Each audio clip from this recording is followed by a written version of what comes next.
works for me with the different categories.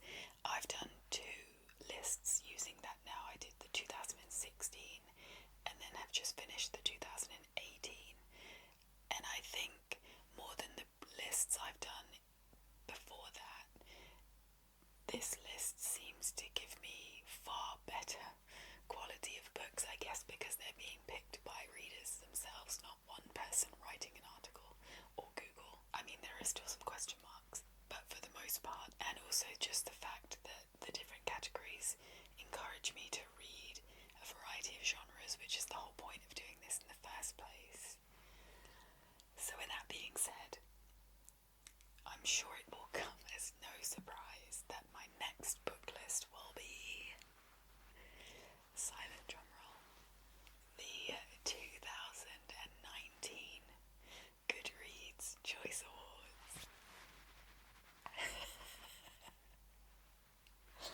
I'm sure you're all shocked at that revelation. So there are 15 categories in the 2019 list that I'll be reading. So we're going to go through them all, each of the different categories, the top rated book, and then over the course of the next few months, you'll see them start to pop up in my wrap-ups.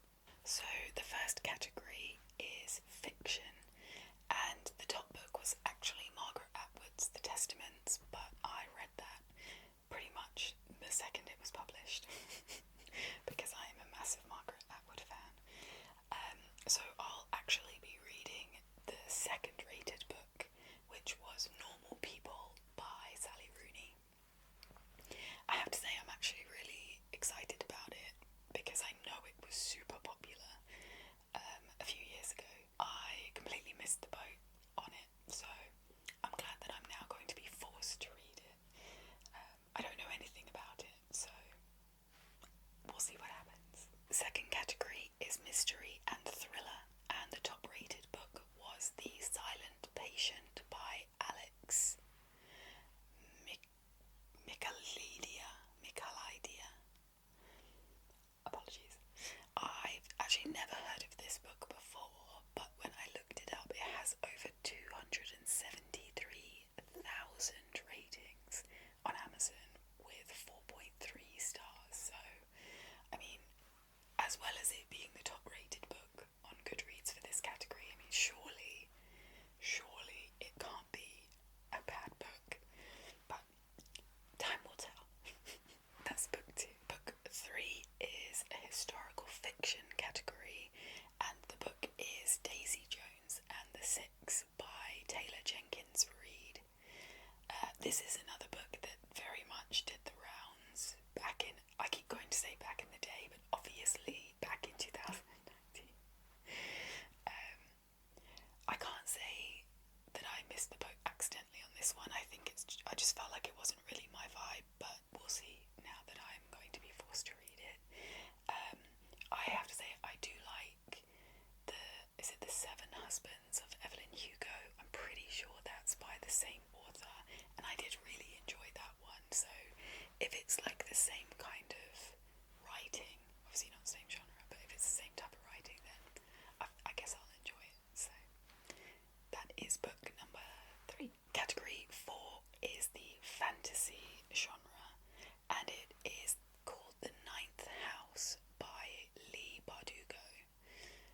And when I looked at the blurb for this one, although it is a fantasy book, it also talks about a murder mystery, so I'm very intrigued by this one, and I'm really hoping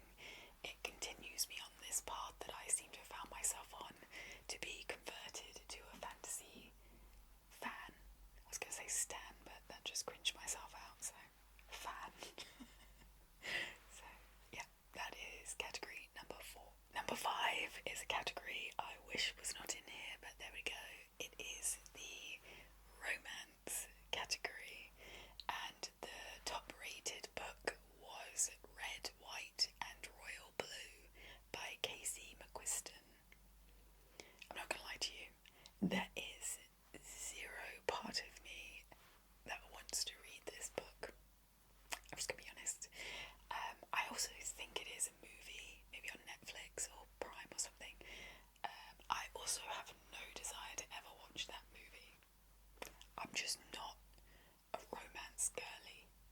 And maybe this book is going to turn it all around for me and I'm going to love it. But I'm just going to be honest and straight up with you. This is not something I'm looking forward to.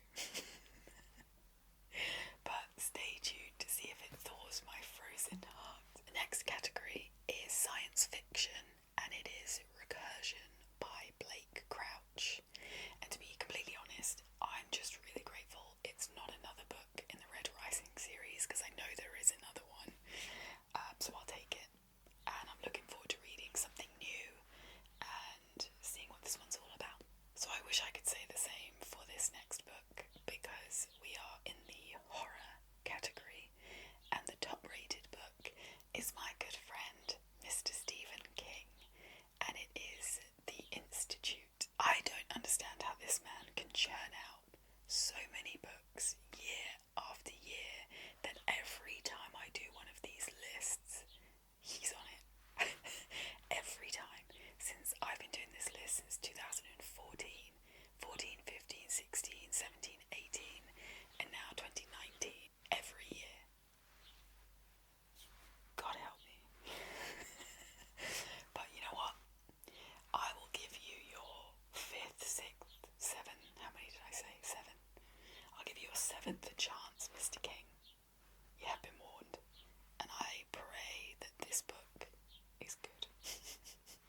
Okay, category 8, I'm very looking forward to, so a complete flip.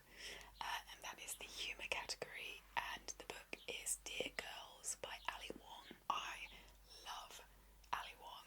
I love her stand-up, and I especially, for a non-romance girly, I love her rom-com, Always Be My Maybe with Randall Park.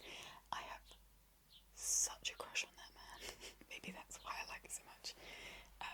So I'm really excited to read about her life and her career, and I'm sure it will be really funny. So yeah, very excited for this one. Category number 9 is the non-fiction category, and the top rated book was Girls Stop Apologising by Rachel Hollis, and it's actually a book that's come up over the years when I've been looking for self-development books to read, but some of the reviews kind of put me off. And I think she's also written another one about washing your face, and some of the reviews in that also put me off. But I mean, if it's the top rated book in the category, it's got to be doing something right, you would think. So hopefully the reviews I read were just anomalies and it will be good. Okay, we're flying through. Category number 10 is the Memoir and Autobiography category, and the top book is Over the Top by Jonathan Van Ness. And oh my goodness, yes, I'm very excited to read this. I can't wait to learn more about JVN. I love them on Queer Eye. I love the vibrancy. I love their humour. And I hope that their vibrancy shines through in this book. So I can't wait. I can't wait for this one.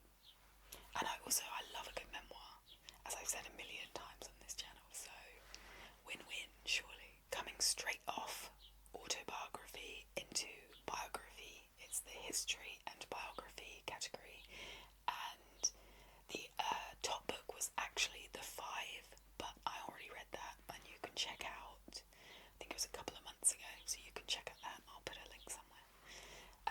So the second book is Midnight in Chernobyl by Adam Higginbotham. Apart from the very high level detail about, I don't really know much about Chernobyl and what happened in the aftermath, so I'm really interested to read about it and about the aftermath, get a bigger, better overall learning of the tragedy. I just hope that it's not too dry, but we shall see. I have been surprised many a time by history books gripping me, so I'm willing to give it a go. I don't think I'm going to have a problem with this book being too dry, because it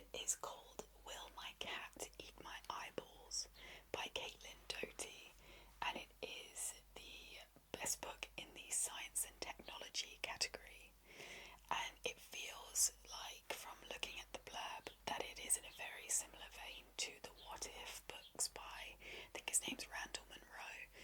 I love those books. They are answers, stupid questions answered scientifically, and they're so funny, and the illustrations are incredible, and I love it. I absolutely love it. And I feel like this is going to be very similar, except for this book is all around death. So it's all questions about death, and I think she might be a mortician. Don't quote me on that. So I feel like that's going to be really interesting, if a little morbid. So yeah, I'm excited to give that a go. I love this next category, and I'm really happy that Goodreads has it. It is debut novel, and actually the top rated book in this category was actually the one I'll be reading for the romance category. I think it was The Royal Red, White and Blue, something like that. And then number 2 was the mystery pick, Silent Patient. So the book I'll be reading is actually the 3rd rated book. So a lot of debut novels in this list. But the 3rd pick was My Sister, the Serial Killer by Oyinkan Braithwaite. And I remember this book purely because the cover is quite striking, and I remember this one also doing the rounds, but I don't think I ever looked into it more than the cover. It sounds really good. It sounds really interesting. So I think it sounds like it will be another unique take on the kind of mystery, crime, thriller genre. And I've read quite a few of them recently with varied responses. So yeah, I'm happy to add another one to the pile. Category number 14, second to last, is the YA or young adult fiction, and the top rated book is 5 Feet Apart by Rachel Lippincott. And I watched the trailer to this movie years ago now, must be, and it made me cry. And I usually actively stay away from things that will make me sob. Maybe that's why I'm not a romance girly. So I can't say I'm thrilled to have this on the list, but maybe it will break my heart in a good way. Maybe I'll love it, but you know what, I've got no choice but to suck it up and embrace it. So, and the final book, category 15, is YA, young adult fantasy, and that is The Wicked King by Holly Black. And it's actually the sequel to the book in the 2018 YA fantasy category, which was The Cruel Prince. And as of filming this video, I haven't actually finished or read The Cruel Prince yet. It is the final book to close out my 2018 list. So I have no idea what it's like. I'm just praying it's good, because I know I've got to read the sequel, and I won't be happy if I don't like it, then I've got to do this one. But we'll see. To be honest, it sounds great. The Cruel Prince, I mean, so who knows? It's another shot at converting me to fantasy at the very least. So that was a whistle-stop tour of my new book list. I've actually decided I'm going to shake up my reading process a little bit.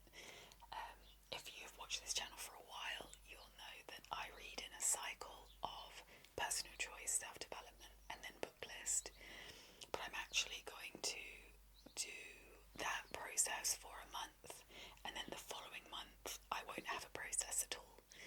And the idea is that I can start doing more themed months, either chosen by you guys or